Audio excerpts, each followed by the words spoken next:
बढ़ते हैं this keyword के और भी यूज़ केसेस पर। फोर्थ हो गया आपका this to pass as an argument in the method. This keyword to pass as an argument in the method.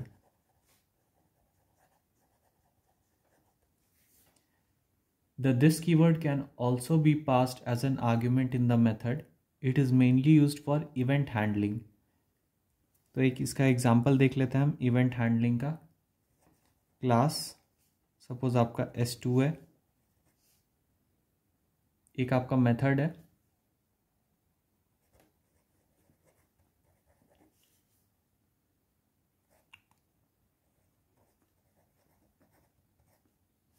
S2 type का जो कि प्रिंट कर रहा है method is invoked.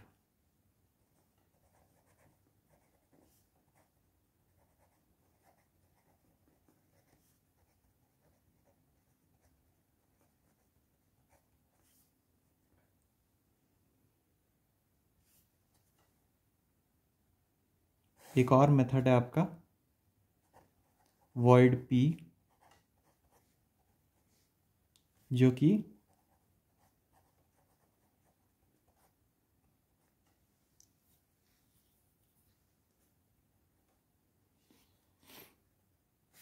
m method को कॉल कर रहा है और इसमें पास कर रहा है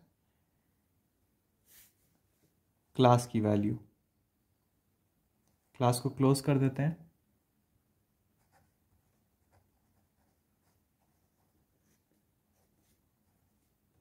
इसका हम मेथड बनाते हैं, इसका ऑब्जेक्ट बनाते हैं S2 क्लास का, और ऑब्जेक्ट से हम p मेथड को कॉल कर लेते हैं, मेन मेथड, और क्लास को क्लोज करते हैं। तो ये हमारा क्या आउटपुट आ जाएगा। सबसे पहले आपका पॉइंटर गया मेन मेथड पर, S2 क्लास का हमने ऑब्जेक्ट बनाया S1, इस S1 ने p मेथड को कॉल किया तो ये पॉइंटर p मेथड पर आ गया। p मेथड ने m मेथड को कॉल किया तो ये पॉइंटर आपका आ गया यहाँ पर, जिसमें करंट क्लास की वैल्यू पास हो रही है। तो ये S2 आपका, ये OBJ आपका S2 टाइप का ऑब्जेक्ट है, मतलब इस क्लास टाइप का ऑब्जेक्ट है, और ये हमारा प्रिंट कर रहा है मेथड इन्वोक्ड। तो आउटपुट में हमारा क्या आ जाएगा,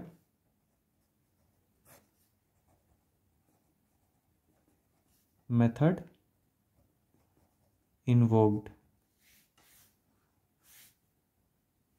तो ये हो गया हमारा to pass as an argument in the method. Application of this that can be passed as an argument, तो in event handling or in a situation where we have to provide reference of the class to another one, it is used to reuse one of the object in many methods.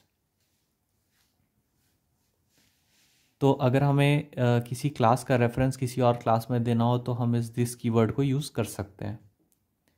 पांचवा point जो हम cover कर रहे हैं वो है this keyword to pass as an argument in the constructor call.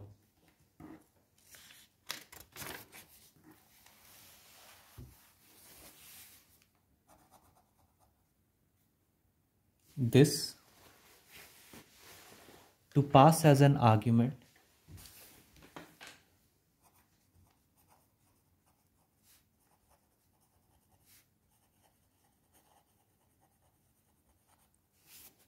in the constructor call.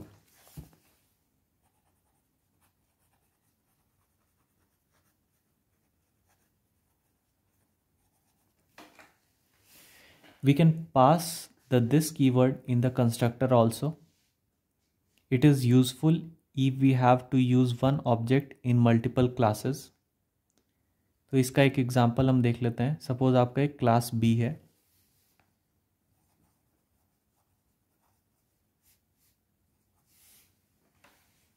इसमें A4 नाम का एक क्लास है, उस टाइप का ऑब्जेक्ट है।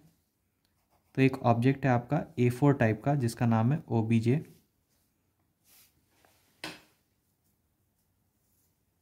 कंस्ट्रक्टर में हम पास कर देते हैं इस ऑब्जेक्ट को। तो B आपका कंस्ट्रक्टर हो गया जिसमें A4 टाइप का ऑब्जेक्ट पास हो गया। अब this dot obj is equal to obj।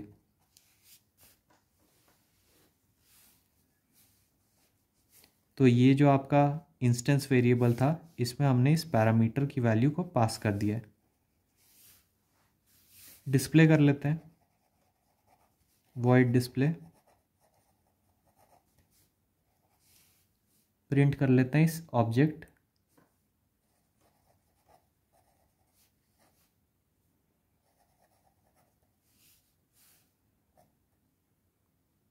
Dot data. Class B को क्लोज कर लेते हैं।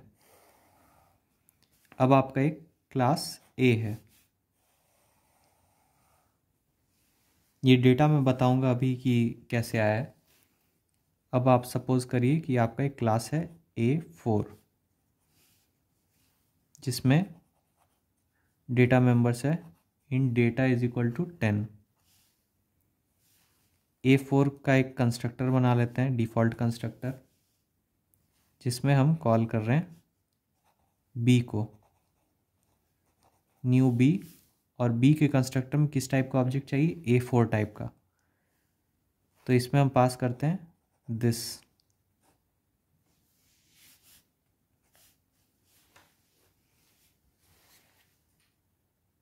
तो ये क्या करेगा, आपका जो जिस टाइप का क्लास है उस टाइप का वैल्यू यहाँ पास कर देगा, मतलब क्लास का इंस्टेंस। अब हम B के डिस्प्ले मेथड को कॉल करते हैं।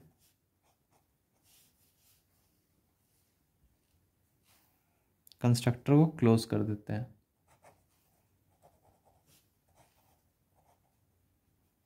स्ट्रिंग आर्ग्स A4 का एक ऑब्जेक्ट बनाते हैं।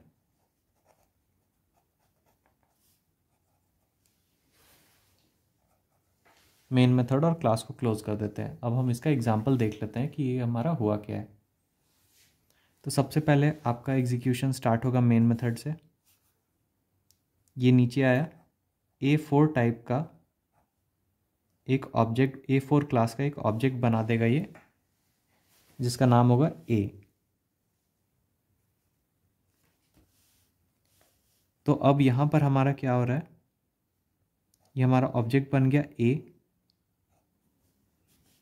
हमारा डेटा वेरिएबल था, यहाँ पर डेटा मेंबर था int data is equal to 10।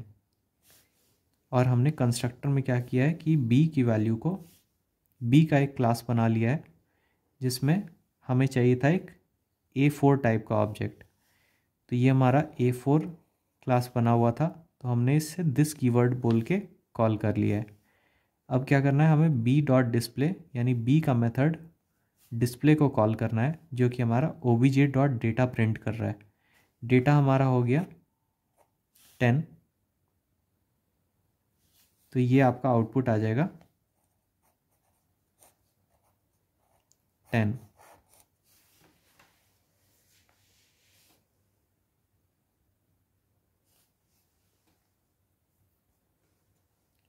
Sixth example हम देख लेते हैं।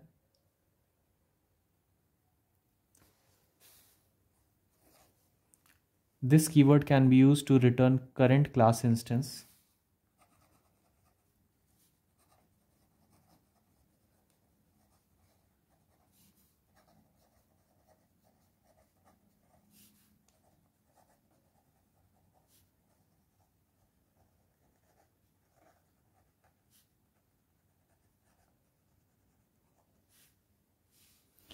We can return this keyword as a statement from the method.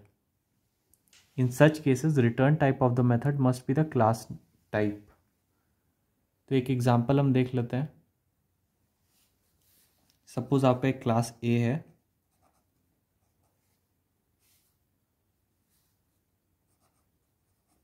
A gate A, return करना है हमें दिस, यानी क्लास ए। एक और मेथड यूज़ करते हैं हम, वॉइड मैसेज MSG, जो कि आपका प्रिंट कर रहा है हेलो जावा। मेथड को क्लोज कर लेते हैं, क्लास को भी क्लोज कर लेते हैं। अब हम बनाते हैं class test. Main method define करते हैं, स्ट्रिंग आर्ग्स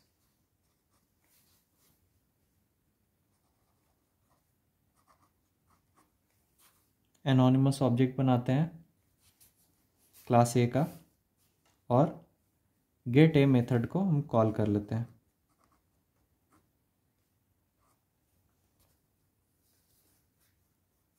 इस गेट ए मेथड के अंदर हमारा है MSG मेथड। तो ये जैसे ही हमने इसे कॉल कर लिया है, वैसे ही हमारा ये प्रिंट हो जाएगा hello Java as the output. तो ये था कुछ डिटेल्स अबाउट दिस कीवर्ड। तो आशा करता हूँ आपको ये वीडियो अच्छा लगा होगा। अगर ये वीडियो अच्छा लगा तो इसे लाइक और शेयर ज़रूर करें। आपका बहुत बहुत धन्यवाद।